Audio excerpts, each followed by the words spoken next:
But look at this. Look at this dynamic. I wonder if there's one guy that's different than everybody else on this list.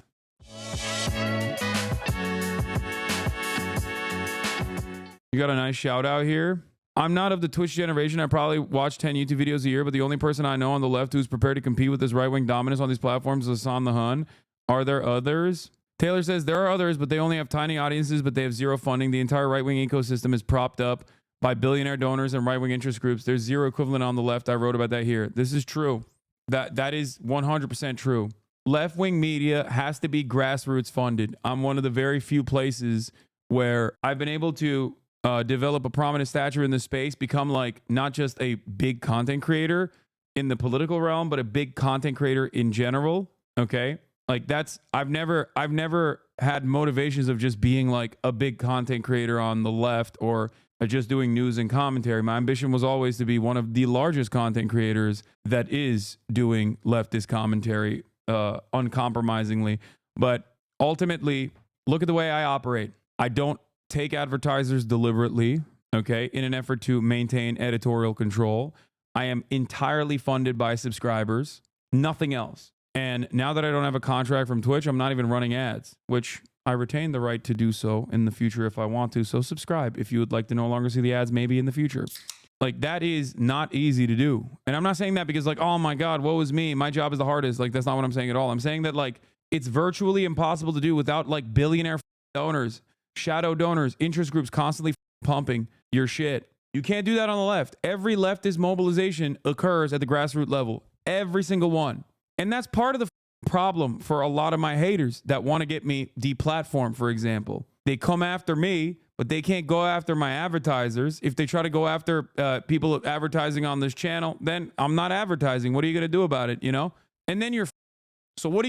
You try to go after the platform, but that still doesn't change the reality, right? Like most people know right from wrong. They can still recognize it. Maybe you can dupe some people along the way that have motivated reasoning, right?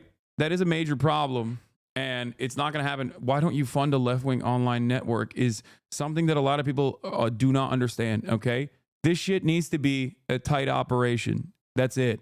Because if it's not, then there are too many people that others can go after.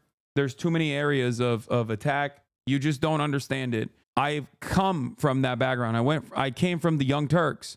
Look at their situation versus like, look at where I'm at right now, okay? There is a network of aligned content creators in this field. I am friends with a lot of them. I hype them up regularly. I push for people to subscribe to them as well. Drop Site News being one that immediately comes to mind for investigative reporting. Back in the day, it was The Intercept. And then beyond that, you got Chapo Trap House for additional commentary. Majority Report, of course. You got Michael from Pennsylvania, numerous other content creators on this platform, Frogan, Caroline Kwan, many others. The issue, however, is, yeah, you got Blowback with Noah Colwyn and Brendan James. So you have to be infallible on the left, but you can be deplorable on the right. Got it? Yes, there is that aspect as well. Gremlow, Sean, Carter, Caroline. Exactly.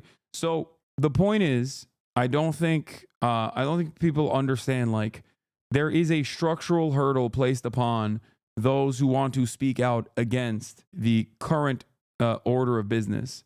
No billionaire is going to voluntarily fund a person to tell others that, you know, being a billionaire is bad and wrong. Bro, they literally went after your mod who doesn't even mod for you anymore. Imagine if you had employees. That's what I'm saying. So, like, this 5 million people watched Candace Owens last night. Shit. Candace Owens, like Patrick Bet David.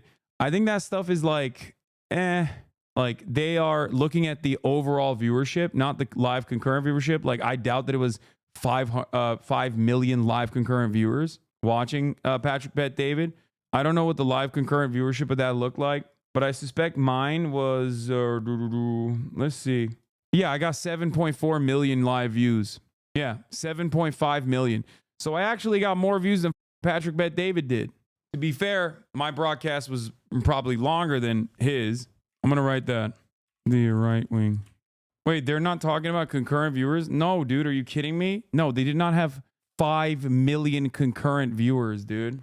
Yeah, his peak was smaller than mine. His peak was 283K. Dan Bongino was number 1. Steven Crowder was number 2 at 460, but they're on Rumble, and those numbers are bunk, just so you understand. But look at this. Look at this dynamic. So those guys are on Rumble. So those numbers are not real anyway. But even if those numbers are diminished, right? Even if they're not super botted, look at the space. Dan Bongino, Steven Crowder, me, Patrick Bet David, Charlie Kirk, Benny Johnson, Asmongold, Charlie Kirk, hashtag Tucker Carlson, Timcast. I wonder if there's one guy that's different than everybody else on this list. Will the Democrats notice? Will the Democratic Party notice? That's the issue. No shot Crowder had more views than me. I literally haven't heard his name said in months. Yeah, no. Is it logical for you to make a second podcast solo and get bigger and bigger guests and sprinkle in some left-wing ideas into the convos like an anti-Joe Rogan podcast? No, I do that already in here. The issue is the party does not want to even acknowledge the base. Okay, this makes E's dumbass argument that you get no pushback or opposing voices look incredibly foolish and myopically focused on Twitch. Yeah, it's not even myopically focused on Twitch. It's myopically focused on just me, which is kind of sad. His YouTube stream at 2 million, much closer to the real number. Yeah, over the course of 10 hours, he accrued 2 million views. That's a fraction of what I got. Out of all of these guys, I'm telling you right now, out of all these dudes, I probably had the highest live concurrent view count, like real live concurrent view count. But here's the thing. Back in the day when I debated Charlie Kirk, when I was at Politicon many, many years ago, we were both, I guess, up and comers in our individual political lanes, right? The difference is Charlie Kirk immediately got recognition from Fox News and got direct insight into the campaign. Charlie Kirk was uplifted through the ranks and the Republican Party's machine. And so did Bam Bongino. He came from Fox News. He went to the NRA media outlet.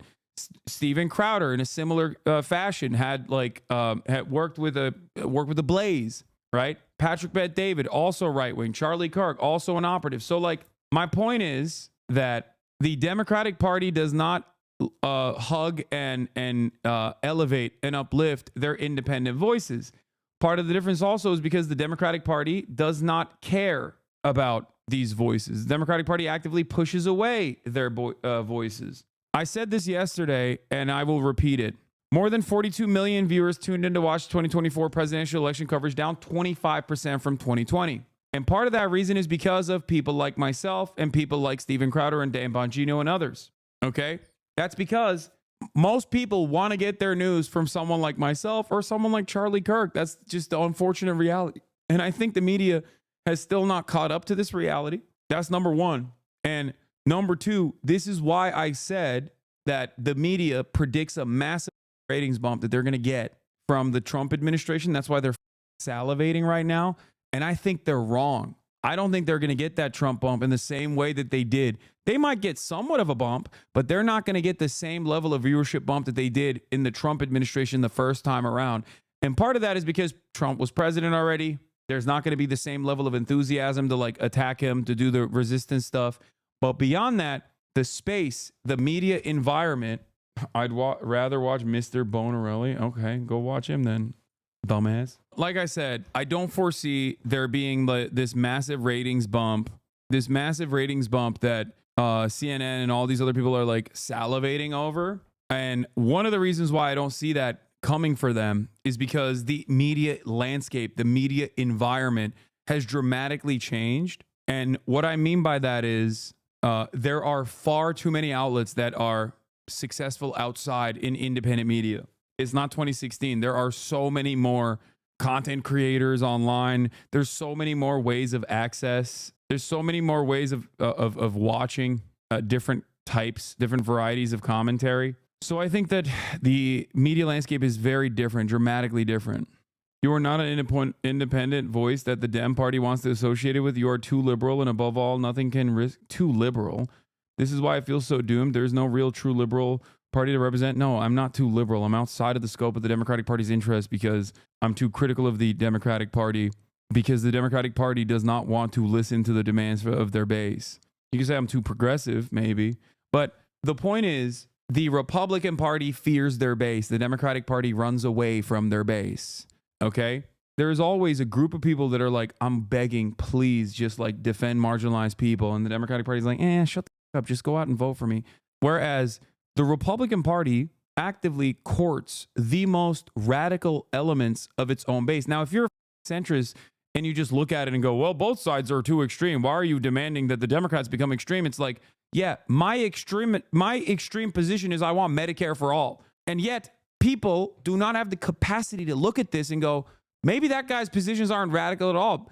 They only just see the Democratic Party not contending or ever acknowledging the popularity of certain sentiments. They only see the Democratic Party actively shy away from the Bernie bros. And then 8 years later, they're like, where did the bros go? Well, you pushed them away. You can't push away people who want to vote for you every single cycle and then do the surprise Pikachu face when they go somewhere else. Someone is out there looking to pick up their support, and that someone is the Republican Party. Okay, they don't give a they'll find something that anyone is interested in and say, I'm going to get you on this issue. Okay.